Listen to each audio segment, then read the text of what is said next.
반갑습니다, 여러분. 자, 오늘은요, 부동산입니다. 자, 여러분 제일 관심이 많으실 텐데요. 자, 제목 한번 붙여봤습니다. 자, 삶의 터전인가, 투기의 대상인가. 왜냐면요, 이제 제가 기본적으로 강의를 갖다 제 직업으로 하다 보니까요, 이제 뭐 학생들도 뵙고, 이제 사람들 뵈면은, 뭐 어디 사세요? 그러면 굉장히 놀라운 대답을 들을 때가 있습니다. 광고에도 나왔다는데요. 어디 사세요? 그러면, 레미안 사는데요? 어디 사세요? 푸르지오 사는데요? 뭐 어디 사세요? 이 편한 세상 산대요. 아니, 편한 세상은 우리가 나중에 조금 무슨 일 생기면 가야 되는 건 아닌가요? 제가 특정인 것을 비판하는 게 아니라 제가 말씀드리고 싶은 건요. 뭐 실세, 이게 굉장히 이게 우리나라만 있는 건데 집이라는 곳을 갖다가 뭐로 생각하지 않는다? 주거의 공간으로 생각하지 않는다는 거죠. 하나, 브랜드화된 상표로 생각한다는 거예요. 그럼 브랜드화된 상표는 여러분 원래 어디에 붙는 거예요? 그런 거는. 너 지갑 뭐니? 내 지갑 뭐, 가방 뭐, 너 가방 뭐니? 그럼 내 가방 뭐, 루이비통이야? 그럼 그 가방이라는 거를 갖다 이미 그 말을 붙이는 순간 더 이상 물건을 담는 단순한 곳이 아니라 하나의 나는 이거를 매매적인 상품, 나의 품격을 유지하는 자본주의적 상품으로 보유하고 있어. 이 말이 되는 건데, 우리한테 이미 아파트라는 것은 뭐다? 이게 충분한 매매의 대상이고 상품의 대상이고 삶의 터전의 기반이라는 의미는 없는 거죠. 뭐 그게 전 잘못됐다고 생각하지 않습니다. 왜? 지금 저희는 경제를 공부하는 거고요. 경제라는 건 기본적으로 상품을 다루는 거고 아파트도 상품화 될 수 있죠. 근데 너무 이것이 상품화가 한국 사회가 너무나 많이 이루어져 있지 않은가. 우리가 너무 아파트 불패신화에 젖어 있지 않은가. 한 번은 좀 돌아봐야 될 때가 아닌가. 이 생각을 한번 말씀드리고 싶은 겁니다. 제가 한번 바라볼까요? 우리한테 아파트는 뭐였냐면요. 이거였어요. 땅 사서 실패한 사람 있냐. 돈 벌라면. 애들한테도 여러분 제일 좋아하는 놀이 땅 따먹기잖아요, 땅 따먹기. 그러니까 이게 한국 사회였다는 거죠. 부자들 중에서 부자, 땅으로 부자 안 돼. 맞죠? 저도 주변에 부자들 많이 뵈는데요. 부자들의 대부분 부자들이 주로 땅 부자들이죠. 맞는 것입니다. 자, 우리가 어떤 자산을 가지고 있을 때 투자를 할 것인가 말 것인가. 현실적으로 한번 가보자고요. 자, 여러분들이 열심히 일을 해서 1억을 모으셨습니다. 사실 1억이라는 것을 갖다 돈을 모으는 과정도 만만치가 않죠. 보통 우리나라 가구에서요, 1억을 모으려고 그러면 한번 생각해 봅니다. 1억이라는 돈이 얼마나 큰 거냐면은, 우리 보통 가구가 평균 소득이 한 300만 원 정도 된다고 생각해 봅시다. 그러면 뭐 아내도 벌고 뭐 부업도 해서 1년에 소득이 500만 원 나왔다고 쳐봅시다. 그럼 여러분, 500만 원 나와서 지출을 500만 원 소득도 굉장히 큰 소득이죠. 뭐 부부가 맞벌이 해야지 뭐 쉽게 만만치 않은 소득 아닙니까? 그래서 300만 원 쓰고 200만 원씩 저축하면요, 1년에 2,400만 원 저축하는 거고요. 거의 5년을 모아야지 모을 수 있는 돈이 5억입니다. 1억이. 이거 5년 모아서도 어렵죠, 뭐. 한 명이 벌어서는 여러분 300만 원 벌어서 여러분 200만 원 쓰고 100만 원씩 저금하면 1년에 1,200만 원 모으는 거고요. 그 정기적금 넣어갖고 7년 모아야지 1억 모으는 돈입니다. 자, 이 큰 돈이 어쨌든 여러분이 1억을 갖다 모으셨는데요. 자, 여러분 아파트 한번 사볼까요? 자, 아파트 한번 사봅니다. 여러분 우리 한번 가보겠습니다. 자, 우리 한번 가보죠. 지금 대출금리 얼마 정도 하죠? 자, 여러분이 어떤 생각하냐면요. 내가 1억 있으면, 자, 1억짜리 아파트 삽니까? 아니면 뭐예요? 은행에서 가만히 있어야 대출 받아요. 대출 받죠? 자, 1억 갖고 여러분 대출 조금만 받은 겁니다. 조금만 받은 경우에요. 1억을 대출 받아봅시다. 오케이, 그럼 2억은요, 내가 원래 가진 돈이고요. 잘 보십니다. 1억은 뭘 받았습니까? 대출을 받았죠. 자, 이거는 여러분 지금 내가 살라고 산 집이 아니죠? 그럼 여러분 이 집 여러분 비워둡니까? 가끔 1년에 한 번씩 가서 거기서 뭐 누워있다가, 내 집이야, 사랑해, 이러고 나오실래요? 아니죠. 뭐 하셔야겠습니까? 집, 우리나라만 있는 독특한 제도가 있죠. 무슨 제도가 있습니까? 그래요. 전세제도. 익숙하시네요. 그렇죠. 전세. 오케이? 전 월세에 익숙하게 살았어요. 오케이? 제 인생은 월세와는 떨어질 수 없는 삶이었는데, 어쨌든, 자, 전세를 줍니다. 자, 그러면 이 정도면 전세 얼마 정도 줄 수 있을 것 같아요? 2억짜리 아파트 샀으면. 자, 여러분, 기본적으로 강남은 더 떨어졌는데요. 우리 한번 50%라고 가정을 해봅시다. 굉장히 많이 받는 거예요. 자, 50%면 전세를 얼마 줬습니까? 1억을 줬죠. 자, 우리 한번 계산해 봅니다. 자, 제가 쉽게 말씀드려 볼게요. 자, 땅값이 아파트 가격이 1년에 몇 프로 올라야 난 본전일까요? 지금부터 계산해 봅니다. 원래 케이스. 자, 나 1억을 가지고요. 아무 짓도 안 하고 그냥 은행에다 예금했습니다. 자, 여러분 한번 가보죠. 자, 지금 예금금리 어느 정도 나오겠습니까? 예금금리 일반적으로 한 4% 한번 찾아볼까요? 자, 그 다음에 대출금리는 얼마 정도 돼야 되겠습니까? 자, 무슨 마진이 있어요? 예대 마진이 있죠? 자, 지금 예대 마진이 한 3% 나오고 있습니다. 그럼 기본적으로 한 7%쯤이라고 생각해 보죠. 그럼 여러분, 자, 내가 1억을 갖다 그냥 넣어놨으면요. 자, 1년에 이자 얼마 나옵니까? 어려워요? 여러분 가보세요. 선생님 어렵습니까? 자, 여러분 얼마 나오겠습니까? 400만 원이 나오겠죠. 그럼 여러분 나는 아파트 투자를 안 했으면 1년에 얼마의 소득을 거둘 수 있어요? 400만 원의 소득을 거둘 수 있죠. 자, 그런데 한번 가보겠습니다. 자, 내가 가진 돈 1억이죠. 자, 이제 이거는 아파트 샀으니까 이자 나옵니까? 안 나옵니까? 안 나오니까 이건 꽝입니다. 자, 1억 은행에서 대출 받았죠. 그럼 여러분 가만히 있어야 돼? 이자 줘야 되겠습니까? 이자 줘야겠죠. 자, 이자 얼마 줘야 됩니까? 대출금리? 7%. 그럼 얼마 줘야 되겠습니까? 이자 700만 원 줘야 되죠. 그러나 다행히도 여러분 뭘 받았습니까? 전세를 갖다 받았죠. 그러면 전세에서 여러분 돈이 얼마 나옵니까? 1억. 1억 다시 어디다 집어넣어 볼까요? 은행에다 집어넣어 보겠습니다. 은행에다 집어넣으면 여러분 얼마 나옵니까? 이자 예금 금리가 몇 프로? 4%. 그럼 얼마 나오죠? 400만 원. 자, 그럼 눈치채셨습니까? 자, 이자 700만 원이니까 자, 이번엔 나왔네요. 자, 이거 있으면 1년에 마이너스 얼마? 300만 원이 나죠. 그럼 여러분, 자, 집값이 1년에 300만 원 오르면 되는 건가요? 아니죠. 원래 난 여러분 그냥 있었으면 얼마의 소득을 거둬요? 400. 그러면 여러분 1년에 집값이 최소한 얼마 올라야 됩니까? 700만 원 올라야겠죠. 그죠? 자, 여러분 내가 사는 아파트 얼마짜리죠? 2억짜리죠. 2억짜리가 1년에 얼마? 700만 원. 몇 프로? 3.5% 올라야지 난 본전이에요. 오케이? 자, 여러분 취득세 등록세는 없습니까? 여러분 보동산 여러분 뭐는 안 내요? 복비는 안 주실 거예요? 오케이? 수고해서 등 두들겨 주면 끝나는 겁니까? 아니죠. 뭐 부동산 업자 다 망하시라고요? 그럼 눈치챘죠. 그것만 최소한 적게 잡아도 1.5%는 될 겁니다. 그럼 여러분 최소한 잡아도 1년에 뭐예요? 부동산 가격이 5% 올라야 본전입니다. 더 재밌는 거. 여러분 그러면 전세가 여러분 1억일 때 이건데 한번 줄여볼까요? 자, 여러분 얼마가 되겠습니까? 5천만 원입니다. 그럼 들어오는 수입이 얼마가 돼요? 졸지 얼마죠? 200만 원이죠. 그럼 이건 얼마 되는 거예요? 500만 원이 되는 거죠. 그럼 여러분 몇 프로가 돼요? 졸지의 4.5%가 되죠. 금방 이해되시죠? 자, 전세가와 매매가가 크면 클수록 그 땅 사면 여러분 안전해요, 위험해요? 위험하다. 금방 답 나오시죠? 자, 우리 전문 시간 한번 기억해 주세요. 자, 전문 시간에 제가 주식 말할 때요, 여러분 뭐가 큰 물건은 위험하다 그랬어요? 뭐? 우리 기억나십니까? 퍼라고 공부하셨죠? 퍼가 여러분 뭐가 돼야 되겠습니까? 여러분 제가 말씀드릴 때 퍼가 막 50, 60 가는 거는 그건 진짜 전문가는 알아. 퍼가 크다란 건 뭐예요? 당장 그 기업이 돈은 못 벌지만 오케이? 뭐 어떤 이유인지 모르겠지만 주가가 무지하게 비싼 주식이 그거 아닙니까? 그건 전문가한테 맡기자 그랬죠. 우린 뭐예요? 일반 대중입니다. 이해 가시겠습니까? 여러분 마찬가지로 매매가와 전세가가 큰 아파트는 이해 가시죠? 그건 전문가한테 맡기십시오. 우리는 가급적 매매가와 전세가가 적은 물건 가셔야 돼요. 자, 적은 물건을 가시더라도 지금 보셨죠? 제가 금방 계산해 드렸죠? 여러분 뭐다? 1년에 아파트 가격 5%씩 올라갈 자신 있어요? 한국 사회에서 여러분 앞으로 아파트가 1년에 5%씩 갈까요? 오케이? 만만치 않다는 게 감으로 오시죠? 그게 여러분 오늘 수업의 기본적인 주제입니다. 내가 1억 있다면 지금 대출 받아서 전세 주는 게 만만치 않다라는 거죠. 제가 예를 하나 더 들어보겠습니다. 강남의 아파트가 왜 더 위험하냐? 기본적으로 우리 항상 말할 때 여러분 항상 강남 아파트가 가격이 오를 때도 더 빨리 오르는 게 사실입니다. 하지만 꺼질 땐 더 빨리 꺼질 수 있어요. 지금 여러분 한번 금방 가보시면 되겠죠? 자, 1억 가지고 2억 대출 왜 못 받습니까? 받을 수 있습니다, 여러분. 왜? 그래봤자 아파트 얼마예요? 3억짜리죠? 그럼 여러분 전체 대출 비중이 몇 프로예요? 66%입니다. 여러분 우리나라 대부분 집들 그런 집들 많아요. 이거 안 어렵습니다. 제2금융권 가져가면요 금방 받을 수 있어요. 그럼 벌써 이거 여러분 평균 대출금리 몇 프로 나올 것 같아요? 8% 금방 나옵니다. 왜 안 나옵니까? 8%, 9% 나옵니다. 그러면 자 8%만 잡아도 9%만 잡아도 금방 이해되시죠? 우리 8%만 잡아도 여러분 얼마 물어내야 돼요? 이자를. 2억에 8%면 얼마 되겠습니까? 예? 1,600만 원이죠. 그래요. 1,600만 원입니다. 그 다음에 여러분 우리나라 전세가가 얼마다? 강남 30%밖에 안 된다니까요. 그러면 30%면 여러분 얼마가 되겠어요? 이거 1억밖에 안 된다는 거예요. 그럼 4%밖에 안 된다고 그랬죠? 그럼 얼마 들어옵니까? 이거 다시 계산해 보니까. 자, 1억에 4%면 얼마? 400만 원이죠? 그럼 여러분 눈치채셨습니까? 자, 여러분 얼마가 돼야 돼요? 1,200만 원을 1년에 물어내야 쳐야 됩니다. 1,200만 원을. 근데 원래 1억을 갖다가 은행에다 놓으면 얼마 나온다 그랬어요? 400만 원. 그럼 다시 계산해 보면 금방 아시죠? 얼마가 돼요? 1,600만 원이에요. 그럼 이거 지금 얼마짜리 아파트입니까? 3억짜리 아파트죠? 뭐가 돼요? 최소한 5% 올라도 본전이 안 되는 거예요. 취득세, 등록세 다 빼더라도. 이런 무리한 투자를 하셔서는 절대 안 된다는 거예요. 아파트가 계속 5%씩 1년에 갈 수 있을까요? 오케이? 가능하다고 보십니까, 여러분? 오케이? 여러분, 지금 같은 한국 경제 위기 상황에서, 세계 경제 위기 속에서 전 지구상에서 아파트 가격이 매년 5%씩 올라가는 지역이 여러분 몇 군데나 있겠습니까? 거기에 자기의 소중하게 모아놓은 1년을 배팅하시게요. 옆에서 야 여기도 갈 거야. 여기 도로 들었는데 여기 학교 들었는데 여기 뭐 한대 가실래요?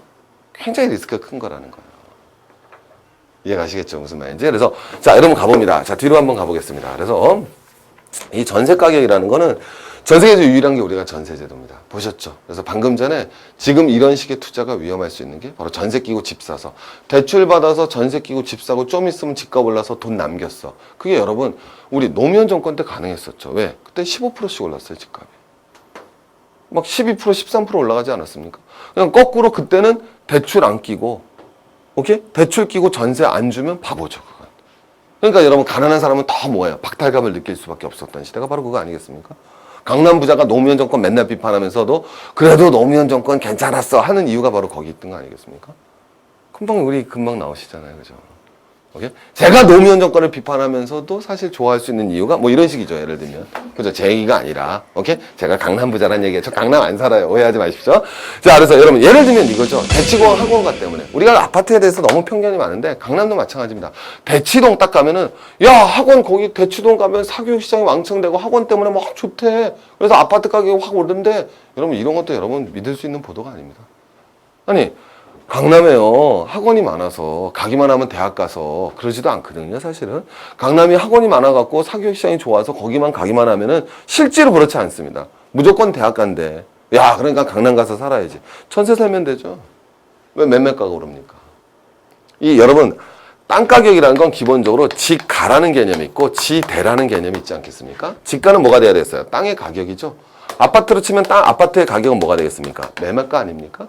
지대라는 거는 그 땅을 통해서 얻을 수 있는 수입이에요. 우리가 아파트를 가지고 있다. 그럼 그걸 통해서 얻을 수 있는 수입은 뭐라 그러면 되겠어요? 지대르죠. 그럼 여러분 제일 대표적으로 뭐가 되겠어요? 전세가죠.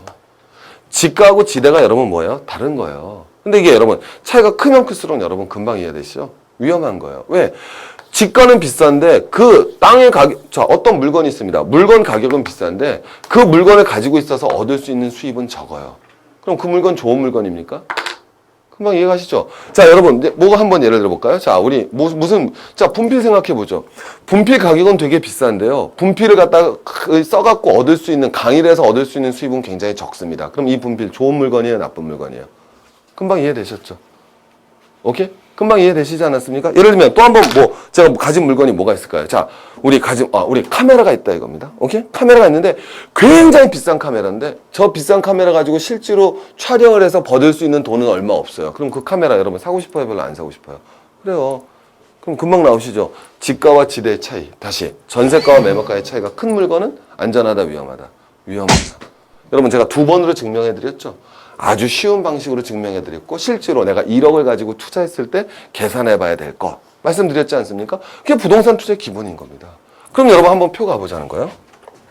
자, 제가 말씀드리는 게 자, 다시 한번 알아보세요. 이게 기본이 100이라고 그러면요. 자, 뭐라 그런다? 강남의 전세가 비율과 전국 전세가 비율. 이 말은 뭐냐면요.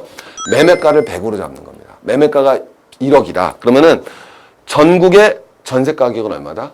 5,200만 원이다. 이해가시죠? 오케이? 자, 근데 강남은 보셨죠? 얼마다? 3,600만 원이다.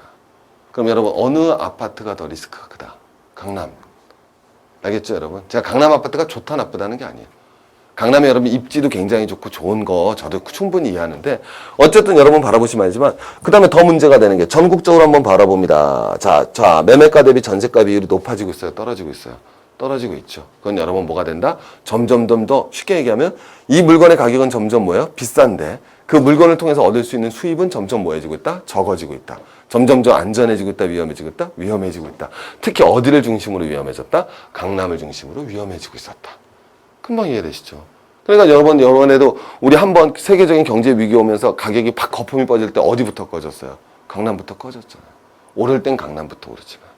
알겠죠? 그러면 강남 아파트가 좋다 나쁘다가 아니라 리스크가 적은 상품이다, 큰 상품이다. 큰 상품이다.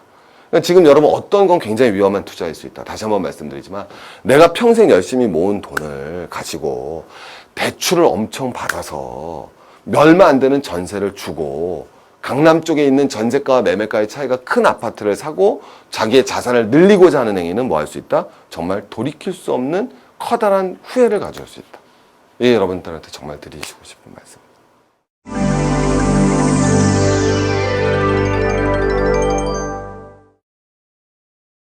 여러분 이런 용어가 있는데 프라이스 인컴 레이쇼라는 겁니다. 이건 뭐가 되느냐면요. 내가 1년 동안 벌어서 한 푼도 안 쓰고 모으면 집을 몇 년이면 살 수 있을 거냐는 거예요. 되게 쉬운 용어죠. 다시 한번 여러분들 한번 생각해 보십니다. 우리 어르신께서 자 우리 어르신이 뭐가 돼야 된다? 자 한 푼도 안 쓰고요. 오케이? 가능한가요? 한 푼도 안 쓰시고 불가능하겠지만 한 푼도 안 쓰고 몇 년을 모아야 집을 살 수 있느냐 이거거든요. 근데 제가 말씀드리지만 세계적으로 그 아파트 가격이 비싸다는 뉴욕이나 런던도 7.9하고 6.9입니다. 근데 우린 13이에요. 자 여러분 세계적으로 부동산 거품이 꺼진 제일 유명한 나라 어디 있습니까? 일본이잖아요. 그죠? 일본. 여러분 세계적으로 집값 비싼 데가 어딥니까? 일본 아닙니까? 제가 말씀드렸죠. 전 지구상에 사는 모든 사람은 다 큰 집을 원해요. 일본 사람이라고 여러분 작은 집에 살고 싶어서 사는 거 아니에요. 뭐 일본 사람들은 소박해, 뭐 서로 사랑하고 수납을 잘해, 뭐 이게 다 개소리입니다, 여러분.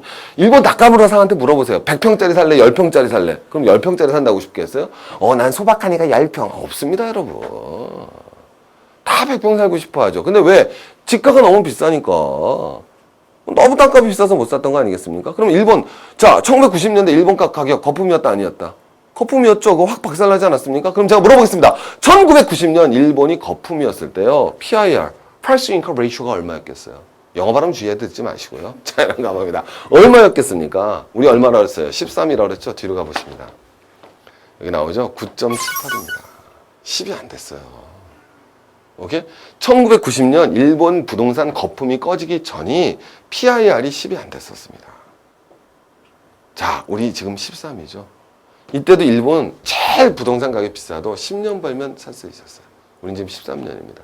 만만치 않죠. 느낌이 있으시죠. 그러니까 여러분 만만치 않은 곳이다. 자, 부동산을 갖다 지금 하지 말자라는 게 아니라 아까 말씀드렸죠. 더 말씀 안 드리겠습니다. 뒤로 또 한번 가보겠습니다. 자, 이것도 마찬가지입니다. 쥐동산이 왜 나옵니까? GDP 대비 부동산 가격을 바라보자는 거죠. 우리나라 국가조산이 총 500조 정도인데요. 그러니까 우리나라 1년 GDP가 1000조입니다. 1년 GDP가 1000조인데 올해가 이제 마이너스 한 4.3% 성장할 것 같아요. 그럼 이제 한 1000조 조금 넘었었는데 이제 940조 나올 것 같습니다. 근데 자, 보시면 알겠지만 GDP 대비 부동산 가액이 5배 정도 됩니다. 그다음에 우리나라는 여러분 뭐가 문제냐면요. 총 자산의 80%가 부동산이에요. 여러분들 지금 금방 그러실걸요. 우리 와시 계신 방청분들도 우리 시청자분들께도 자, 재산이 1억 있다. 그러면 아마 8천만 정도는 부동산에 있을 겁니다. 근데 우리가 이거 굉장히 정상적이라고 생각하는데 글쎄 이게 정상이다 비정상은 아닌데 세계 평균은 아닙니다. 세계 평균은 아니거든요. 세계에서 선진국 국가들도 여러분 한 50%밖에 안 됩니다. 40에서 60%밖에 안 돼요. 일본이 거품이고 미국이 거품일 때도 60%는 넘지 않았습니다. 근데 우리나라는 80%예요. 그러니까 굉장히 전체 자산의 80%, 전체 자산의 대부분을 부동산으로 몰빵치고 있는 나라가 대한민국이다. 이렇게 바라볼 수 있죠. 그래서 GDP인데 부동산 가격이 5배고요. 일본도 거품이라고 할 때 4배밖에 안 됐습니다. 금방 느낌이 오시죠? 그래서 지금 한국 부동산을 누구도 싸다고 그러지 않아요. 왜? 우리 미국에서 여러분 어떤 사람들 오시면 금방 나오는 거죠. 왜? 뉴욕의 부동산 가격과 여러분 서울의 부동산 가격이 우리 요번에 좀 떨어지고 환율 오르기 전에는 큰 차이가 없었습니다. 생각해 보십시오. 뉴욕과 한국 어느 땅이 여러분 자 내가 말씀드리면 뉴욕에 30평 아파트 갖고 싶으세요? 한국에 맨하탄 오케이? 자 우리 뭐야 여신 창업부 자유 오케이? 그게 쫙 보이면서 강물이 쫙 흐르는 그곳에 여러분 아파트 30평 가지고 싶으세요? 아니면 한강 보면서 자이 아파트 30평짜리 가지고 싶으세요? 볼 것도 뉴욕이죠. 그죠? 근데 여러분 옛날에 가격이 비슷했다니까요. 근데 한번 생각해 보십시오. 아파트는 왜 가져요? 오피스텔 왜 가집니까? 그 오피스텔을 통해서 뭐예요? 부가가치를 창출하는 거 아닙니까? 여러분 뉴욕 아파트에서 창출되는 뉴욕 오피스텔에서 창출되는 부가가치랑 한국 오피스텔에서 창출되는 부가가치랑 어느 게 더 컸겠습니까? 그럼요. 미국 우리보다 GDP가 3배 이상 아니에요? 1인당 GDP가? 우리 올해 한 15,000, 16,000불 나올 거고 3배까지는 안 가려도 미국 한 4만 불 나오는 나라 아닙니까? 2.5배 이상이죠. 그런데도 여러분 집값 비슷했단 말이에요. 여러분 딱 나오는 거죠. 그래서 만만치 않은 겁니다. 한 번만 더 가보겠습니다. 이제 앞으로 장기적으로는 이건 다 누구나 동의하는 겁니다. 결국 모든 물건의 가격이라는 건 수요와 공급에 의해서 결정되는 건데 이제 사실 아파트 수요가 한국 사회에서 그렇게 만만치는 않죠. 왜냐하면 기존의 아파트, 우리나라 대부분의 아파트 수요는 누가 중심을 이루었을까요? 여기 나오죠. 무슨 세대다? 베이비붐 세대. 그래서 우리나라가 55년에서 64년생이 베이비붐 대표적인 세대거든요. 특히 제일 유명한 거 여러분 58년 개띠. 그죠. 저희 부모님 세대도 이제 58년 개띠 세대인데, 우리 계신 분들도 이제 58년 개띠 많이 오셨네요. 근데, 자, 58년 개띠 이 세대들이 실제로 우리나라의 대부분의 아주 산업화된 세력이고, 부동산 주요 매수 세력이었지 않습니까? 그래서 전형적인, 실제로 이분들은 뭐가 되느냐? 연령적으로도 이제 40대 뭐 이런 50대 넘어가시면서 50대 이후에 이런 경제적으로 하면서 아파트도 굉장히 부동산에 또 애착도 강하셨고 그래서 부동산 아파트도 넓혀 나가고 신규 아파트도 사시고 뭐 이런 세대들인데 이분들이 뭐가 되겠어요? 은퇴 시대가 됐어요. 그래서 2010년 이후에 이제 본격적으로 이제 은퇴가 이루어집니다. 특히 더 문제가 되는 건 최고의 구조정으로 인해서 은퇴 시기가 빨라지고 있죠. 그래서 더 빨리 다가올 수가 있습니다. 그러면 자 기존의 주택 수요 세력은 줄어드는데 새로운 주택 수요층이 들어와야 됩니다. 자 누가 들어와야 되겠습니까? 젊은 20대 30대가 들어오셔야죠. 우리 여러분 계시지만 여러분들이 오셔야 되는 거예요. 근데 최근 젊은 20대 30대들이 뭐 한다? 여러분 두 가지 문제가 있죠. 하나 기본적으로 수가 적습니다. 수가 적죠. 거기다 여러분 맨날 나오는 게 요새 무슨 세대? 88만 원 세대 나오지 않습니까? 우리 총각분 오셨는데 우리 선생님 결혼하셨어요? 못 하셨잖아요. 금방 나오는 왜 못 하셨어요? 아이고 안타까워라. 그래요 여러분. 왜 이게 뭐 지방간이라도 있어야지. 뭘 웃으세요? 살 곳이 있어요. 아니 결혼하셨어요? 못 하셨잖아요. 뭐 아시면서 왜 그러십니까? 오늘 제가 뭐 맞선을 주선해 드릴 수도 없는 거. 결혼하셨어요? 못 하셨잖아요. 보시면 알겠지만 능력이 안 되시잖아요. 외람되지만 뭐 직장이라도 변변한 직장이 있으라도 자 여러분 이해 가시죠? 이게 급속한 거예요. 그러니까 양적으로도 줄어들고 질적으로 줄어들기 때문에 우리 베이비붐 세대의 주택 수요를 계승할 수 있는 새로운 수요가 창출될 것이냐 굉장히 회의적이라는 거죠. 오케이? 장기적으로는 그렇습니다. 이건 누구나 공감하는 얘기고요. 그 다음에 보시면 아시겠지만 결국 우리가 부동산에 너무 매몰됐을 때 문제가 뭐가 되느냐 뒤로 가보시면요. 예를 들면 이것도 바라보면 되는 거예요. 자, 요게 뭘 의미하는 거냐면요. 내가 한 달에 1,000만 원을 벌면 예를 들면 자 100만 원을 벌면 얼마? 24만 3천 원. 1,000만 원을 벌면 243만 원을 아파트를 사느라고 혹은 주택을 구입하느라고 빌린 돈을 갚느라고 쓴다는 거예요. 그게 여러분 강남 같은 경우는 강남 다부자 아닙니다, 여러분. 오케이? 저도 여러분 강남을 지나다니는 사람이지만 산다고는 안 했습니다. 강남을 지나다니는 사람이지만 지나가면서 보는 모든 사람이 다 부자는 아니라는 거예요. 왜? 오히려 더 높죠. 그죠? 그래서 여러분 전체적으로 1,000만 원을 소득을 했다 그래도 279만 원을 여러분 뭐 해야 된다 여러분? 갚는 데 쓰는 겁니다. 우리 이런 말이 있거든요. 가처분 소득이라는 게 있습니다. 가처분 소득이란 건 이 가가 가능할 가능한데 처분이 내 마음대로 즉 내 마음대로 쓸 수 있는 돈을 말하거든요. 이건 뭐가 되느냐? 우리 소득이 있다 그래서 그걸 다 내 마음대로 쓸 수는 있는 건 아닙니다. 뭐 내셔야 되겠습니까? 세금 내야죠. 뭐 내셔야 돼요? 이자 내야죠. 그리고서 남는 게 쉽게 말하면 가처분 소득이에요. 근데 여러분 우리 보시면 알겠지만 한국 경제 위기라는 건 경제 위기 여러분 뭐예요? 소비를 늘려놔야 되는 거 아닙니까? 기본적으로 공황적인 측면, 이 세계 경제 위기도 마찬가지지만 지금 소비가 뭐 사람들 다 뭐 하자 그래요? 소비 늘리자 하는데 소비를 늘리고 싶어도 보셨죠 여러분? 세금 뭐 깎아주면 뭐 합니까? 이게 더 큰 문제예요. 그러니까 여러분들이 자 이제 금방 이해가 되시죠? 그래서 이제 마지막으로 제가 드리고 싶은 말씀은 자 그래서 여러분 결국은 뭐가 돼야 된다? 여러분 뭐 제가 뭐 이 도덕적인 얘기를 하는 게 아닙니다 여러분. 제가 도덕적으로 뭐 아파트는 땅은 더 이상 투자의 대상이라 이런 말이 아니라 제가 말씀드리고 싶은 거는 현재 국면은 예전과 같은 경제 대세 상승기. 이때는 여러분 뭐예요? 아파트 아무거나 사셔도 되고요. 땅 아무거나 사셔도 되고요. 토지 아무거나 사셔도 돼요. 근데 지금은 뭐가 돼야 된다? 이런 자산의 비중 중 부동산을 늘려가야 될 타이밍은 아니다. 위기의 시대는. 특히 빚을 내서 부동산을 사는 것은 굉장히 위험하다. 그렇죠? 근데 예를 들면 뭐 자기가 여러분 뭐가 되겠습니까? 딱 했었는데 뭐 요거 해서 한번 집 한번 이제 내가 첫 집을 마련하고 뭐 가겠다. 큰 무리 없이 해서 그건 당연히 정상적인 수요고 그 근본적인 수요가 될 거죠. 그런 게 돼야 되지. 부채를 동원한 일가구 다주택의 투기적 수요는 이건 정말 위험하다라는 거. 부동산은 기본적으로 1차적으로는 내가 머무를 공간이고 2차적으로는 당연히 여러분 부동산도 하나의 자산이니까 더 늘려가야 될 대상이지만 지금은 시기적인 적기가 아닐 확률이 굉장히 높다. 자, 그 다음에 여러분 자 우리 한번 마지막으로 가보겠습니다. 제가 이걸 갖다 여러분 왜 말씀드리냐면요. 저는 사실 이 우리 친구 오바마라는 친구 뭐 저랑 뭐 이렇게 아주 친하진 않은데 제가 이제 오바마라는 사람을 저는 개인적으로 좋아하는 게 이 친구가 이제 원래는 뭐 다른 건 여러분이 더 잘 아시겠지만 이 하와이 출신이거든요. 근데 이 하와이라는 게 우리나라로 치면은 뭐라 그래야 될까요? 울릉도 출신이라는 거거든요.